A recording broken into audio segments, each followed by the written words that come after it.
monstrous ambush-style attack just steps away from the White House. They'd been deputized as part of the most successful public safety and national security mission in the history of our nation's capital, the D.C. Safe and Beautiful Task Force, which has achieved an unprecedented reduction in violent crime and crimes of all type. This heinous assault was an act of evil, an act of hatred, and an act of terror. It was a crime against our entire nation. It was a crime against humanity. The hearts of all Americans tonight are with those two members of the West Virginia National Guard and their families. The love of our entire country is pouring out for them, and we are lifting them up in our prayers. As we are filled with anguish and grief for those who were shot, we're also filled with righteous anger and ferocious resolve. As President of the United States, I am determined to ensure that the animal who perpetrated this atrocity pays the steepest possible price.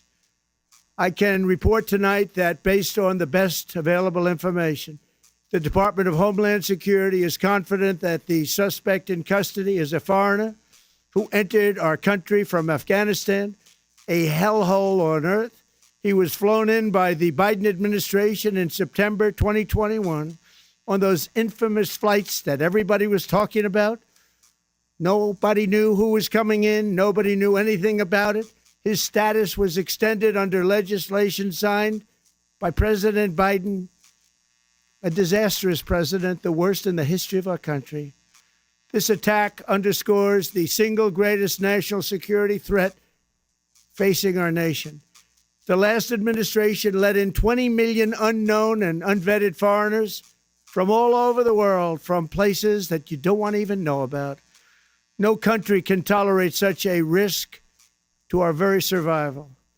An example is Minnesota, where hundreds of thousands of Somalians are ripping off our country and ripping apart that once great state.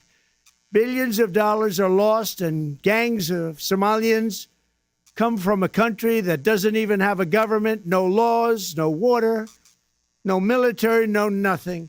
As their representatives in our country preach to us about our Constitution and how our country is no good. We're not going to put up with these kind of assaults on law and order by people who shouldn't even be in our country.